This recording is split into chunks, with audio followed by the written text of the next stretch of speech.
Ik groeide op in een omgeving die erop gebrand was. Met te beschermen, logisch dat ik later in het leven over dingen wil ontfermen. De eerste jaren vorm je tot wie je zit. Je karakter wordt geboetseerd met iedere actie of gedachte, maar dan kom je meestal later maar achter. En bij je was het deugd of een zonde vaak een onbewuste keuze. Het kwam, lijkt hoe dat het kwam. En ik vertolde het gevoel dat in me zat, zodat stolen tot iets van identiteit. Dus juist wat dat je zo wil aan anderen zo doen met jou. De rest is super verspelen van je potentie dat je zit. Voor volop te floreren en elke eerste stap op een nieuwe weg is maar proberen resultaten van later. Dat heb ik geleerd, dat je moet juist die beste doen, en zo doe je niet in verkeerd. Dus ik zet het beste beentje naar voren, dat kan te bieden. Soms moet allemaal beren door die jongen gezien, maar zoek toepezen van beslissing. Ik ben content met de banen dat ik tot nu toe aan beloon. Bluffen present in het nu, probeer het niet met te hopen, maar te creëren. Niet te wachten, maar het in beweging te avanceren. De jonge jaren hadden minder juist de bodem voor te groeien en te bloeien. Te ontdekken van mijn noden en verlangens, dat ik heden dat is de vuilste begrepen. Dus is het dit wat ik zeker gelukkig kunnen bereiken. Niet alles aan kan gedaan was een overwinning, maar ieder lessen is een lessen dat ik het leer. Soms maak je het beste progressie door een vergissing, dus minder kan ook soms resulteren in het wat meer. Niet alles aan kan gedaan was een overwinning, maar ieder lessen is een lessen dat ik het leer. Soms maak je het beste progressie door een vergissing, dus minder kan ook soms resulteren in het wat meer.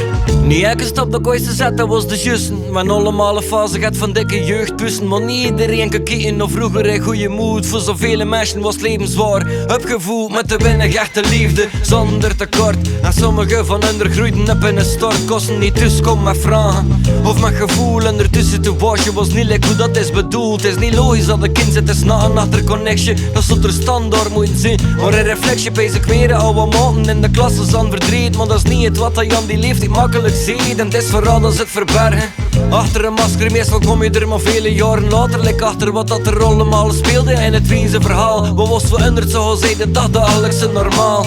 Ik hoop dat al die sporen huis dat kunnen gewist worden, dan de onzekerheden afbreken en instorten. Dat we als maatschappij een collectieve winst storten. Een krachtige families en liefdevolle gezin vorm. Vroeger was beter hoor je zeggen maar te zien. Dat we niemand blind staren op stukken clichés. Voor sommigen was vroeger juist de hel, niet in minder. En die denkwijze zult ervoor zorgen dat we gehinderd zijn voor verder te geraken. Ik pak mee wat ik door de jaren en heb gedaan. Ieder idee, iedere babbel en mijn sommige gemak. Tot wie langs zin, ieder dus terecht gezorgd dat nu nog beter kunt schin. Gewoon dat je de zesde vibe voelt, dat je zich genezen van de kwaan die je leven lang gebleven kleineren. En dat de toekomst jou geven wat dat jas dan al bouwen. We doen het leven en wat mensen die oprecht van je houden.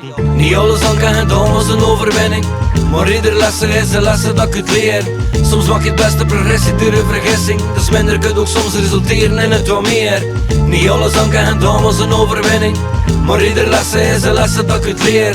Soms maak je het beste progressie door een vergissing, dus minder kan ook soms resulteren in het wat meer. Niet alles aan kan gedaan was een overwinning, maar ieder lessen is een lessen dat ik het leer. Soms maak je het beste progressie door een vergissing, dus minder kan ook soms resulteren in het wat meer. Niet alles aan kan gedaan was een overwinning, maar ieder lessen is een lessen dat ik het leer. Soms maak je het beste progressie door een vergissing, dus minder kan ook soms resulteren in het wat meer.